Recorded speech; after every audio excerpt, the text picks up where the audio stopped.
Salut les amis de eSport TV, merci encore de la confiance renouvelée, merci de louer des likes, merci de louer des abonnés, merci également du bail et du commentaire. Toujours un plaisir gars de vous servir. Faut les maintenir également ñu wax ngeen way di abonné di bës ci cloche de notification pour jot vidéo yi. Mbokki sénégalais yi nekk ci gox goxaat yi ruq-ruqaat yi ngay musulman di chrétien ak religion bu mënti nekk ñu ngi lay jaajëfal ñi nga xam ne également ñi ngi liggéey ci li nga xam ne mooy di xoslumaan di étudiants di commerçants di médecins di policiers di force de l'ordre militaire ñëpp gars yi di wax on avance ensemble ñi tëdd ci dal hôpital yeeg ci kër yi tëdd feebar suñu borom yàlla na fëgg seen bopp gars yi ngeen ko rek jàmm ñi nekk ci kaso yi fàttewuñu leen benn yoon ñi dëddu àdduna suñu borom xare leen àjjana fir daw si gars yi on avance ensemble dans la magie de eSport TV pour parler de l'actualité du football et qu'actualité bi tey gars yi li ñuy wax mooy ki nga xam ne nag moom mooy Seny Dieng mauvaise nouvelle pour Seny Dieng loolu nañ ci indi ay leeral wax également ki nga xam ne mooy Demba Ba la légende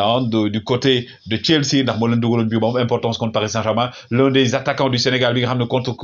Cameroun fii aussi moom moo ñu qualifié woon ñu wax également donc aujourd'hui on va parler de ces deux jëm ci VAR bi nag VAR bi le jeu concours day wéy di am ñi may laaj jeu concours bi comment ça se passe gars yi je le dis laaj ñu kenn lenn may jaayuñu ko c'est des cadeaux yoo xam ne joueurs yi ñoom ñoo ko defal seen bopp ku ci répondre question boo waree gagner di nga gagner ceux qui également veulent accompagner la chaîne mën ngeen ñëw mais comme je dis rek nous on permet aussi ak ñi nga xam ne ñooy abonné ñu si gis seen bopp saa su ne gars yi VAR bi tey lii laay indi pour tooñ sama gars yi nga xam ne ñemewuñu koor gars yi lii mooy lan ñii ban socc ngeen doon tànn yéen gars yi ban socc am na ñoo xam ne si socc lañ doon wooree gàlle ak ñoo xam ne socc lañ doon safalee gémmiñ gars yi génn leen ban socc moo nekk seen socc yéen gars yi c'était ça ki ngeen gis nag gars yi donc kii di Flavio mii nii donc moom donc dafa jour Boca Junior la ki nga xam ngeen gis mooy ex femme am donc jabaram la woon moom dafa joteeg jabaram mu daal di koy tël dugg ci otoom daal di koy tël daw fi mu ne nii nag ñu ngi koy wër fa nga xam ne nag moom mooy ca dëkkam mi ngi nii donc jour Flavio bi donc attaquant la foofu noonu ci Boca Junior loolu nag tey bokk na ci nga xam ne coow bi mooy am ci réseaux sociaux yi par rapport ak jour bi nga xam ne nii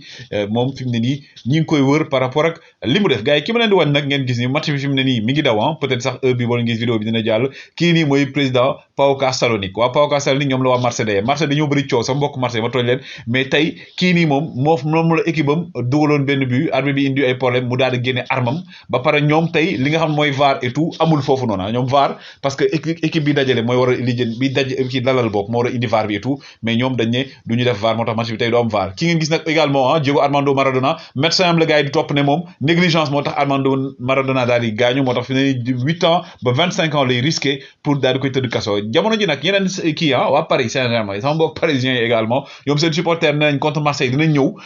seetaan ci match bi mais duñu zëmbale maanaam duñu yooxu duñu wëyi duñu supporter dañ ñëw seetaan ndax ñoom la leen dal ci Ligue des Champions contre Real ba léegi ñoom nee nañ ba tey moom moo leen jàpp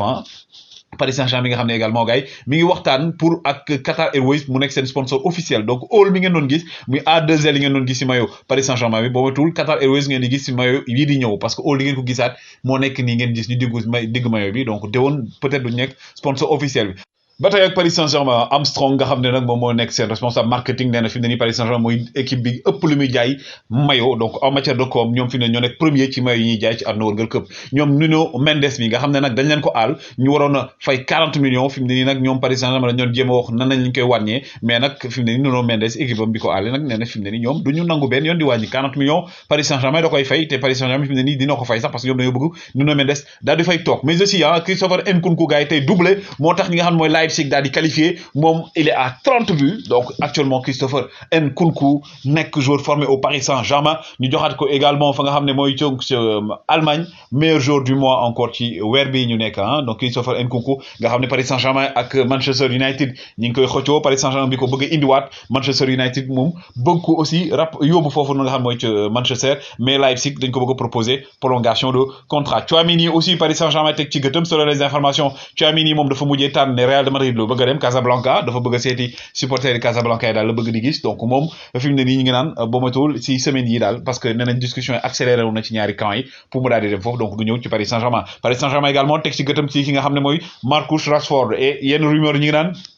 moom joxe na accord de principe mais il faut aussi ñu discuter ak ñi nga xam mooy Manchester United mais Watford moom jëlagul décision ndax dafa bëgg a xaar Rashford boog jëlagul décision dafa bëgg a xaar ki nga xam ne mooy entraîneur bu bees bu ñëwee la lay décider Marcus Rashford ñi ngi wax sax Manchester United ne ñoom daaw dañoo proposé woon li nga xam ne mooy début de saison contrat Kylian Mbappé mais Kylian Mbappé dafa bañ na leen moom daal tànn na beneen équipe te du Manchester daal la fas yéene ñëw et aussi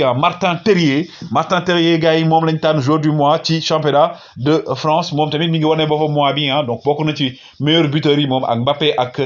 Ben Yedder mais aussi c'est un joueur très impressionnant moom saison bi moom saison la comme on dit hein. Pendant ce temps Youssef Attal moom malheureusement Youssef Attal joueur bu baax la mais day blessé lu bëri Youssef Attal day blessé wu constamment bi dafa blessé waat moo tax ñu naan boo matul sax saison jeex na loolu nag commencé na agacé yéen entraîneur mais aussi supporters yi ak club bi mais on lui souhaite prompt rétablissement parce que blessure ni du ko teg boppam. Nemanja Matic le joueur de Manchester United moom nag saison bi gars yi bu jeexee day jugee fi nga xam ne mooy ci Manchester donc l'ancien joueur aussi hein de Chelsea Matic moom fi mu ne nii donc actuellement day jéem wuti beneen temps de jeu ci yeneen équipe mais par ñi nga xam ne mooy Manchester United ba léegi ñoom seen gët ñu ngi ko teg également ci Richarlison wax naa la ko démb nag Darwin Núñez bokk na seen priorité mais Richarlison également nekk joueur brésilien bi nekk Everton moom lañ jël aussi boole ko ci seen liste pour déwén mu daal di fay ñëw bu fekkee ne Nuno Mendes mundu fa daal di ñëw Manchester United bi nga xam dafa war a daje ak ki nga xam ne mooy Chelsea ah ci cup bu fekkee ne nag Chelsea moo gagné Chelsea day wax ñu pousse ci match am ndax match am bi le 15 mai la waroon am mais dañ koy xëcc ba li nga xam ne mooy le 28 avril donc match bu neex a neex mais aussi Liverpool ñoom it dañoo wax nañu xëcc ci seen match bi dañu leen def requête parce que ñoom dañuy jouer mois de mai ñaari match lañuy jouer avril bi dañuy jouer 27 avril donc dañuy jouer li nga xam ne mooy Ligue des Champions ak Villarreal après le ñu jouer waat mois de mai moo tax ñoom seen match bi ñu am ak Newcastle dañoo bëgg ñu daal di koy xëccaat wàcce ko aussi mais ñoom Jürgen Klopp ne loolu gëmu ko ki nga xam ne nag mooy Diogo Jota seen match bi aussi moom dafa xawoon a am problème jaune dañ ko xaw a laal benn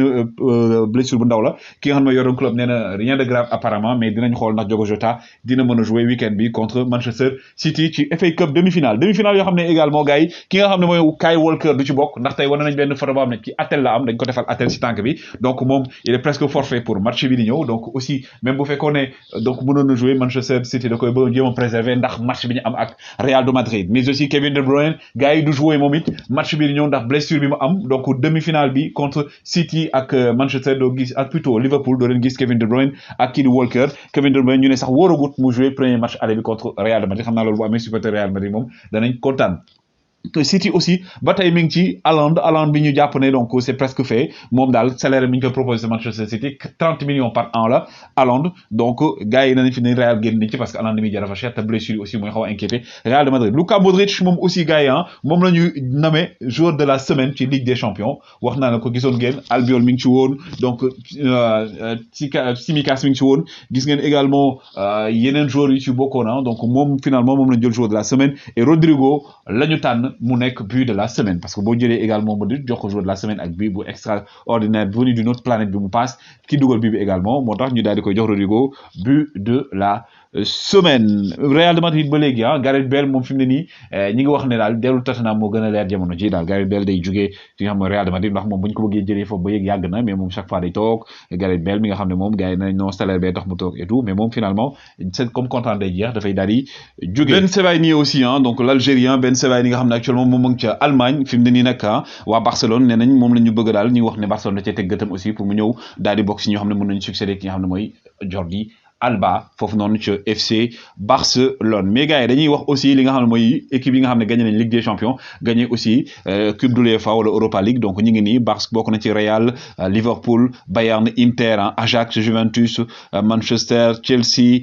Porto bokk na ci ak yeneen équipe mais ñii daal ñoo ko gagné mais aussi gars yi mauvaise nouvelle pour ki nga xam ne donc mooy Seny Dieng ak clubam Seny Dieng actuellement donc gis ngeen ko depuis ba mu jógee Coupe d'Afrique bi dafa enchaîné blessure dafa am blessure au niveau du genou moom nag ba mu ñëwee ba mu blessé ba léegi joué waatul clubam dafa yaakaaroon ne dina mën a jouer match yi des parce que 5 matchs moo des 5 journées moo des mais malheureusement pour l'instant entraîneur nee na daal moom yaakaaroon na ne Seny dina wér heure bi mi ngi daw cokki nank mais xelam dalagul pour mu mën a jouer en tout cas championnat bi mu jeex tam moom Seny Dieng nekk cadre la ci équipe am ndax ba mu blessé ba léegi équipe am 5 matchs 5 défaites la ñu enchaîné 5 défaites de suite yoo xam ne donc équipe am instant yi am na ko ba tax ñu ngi donc ci 11e place bi Seny Dieng à qui on souhaite prompt rétablissement parce que c'est un jeune boo xam ne aussi patriote là gëm na Sénégal donc tànn na équipe nationale Sénégal pour jouer pour dëkkam et aussi joueur la boo xam ne bu ñu eggee tey Coupe d'Afrique bu ñu ko jëlee bokk na ci parce que booy seet premier tour yi moom moo assuré clean sheet la def sur clean sheet les 2 premiers matchs en tout cas on lui souhaite prompt rétablissement ñuy ñaan mu dellu si jàmm ñëw rejoindre équipe nationale Coupe du monde et tout c'est le pire qu'on lui souhaite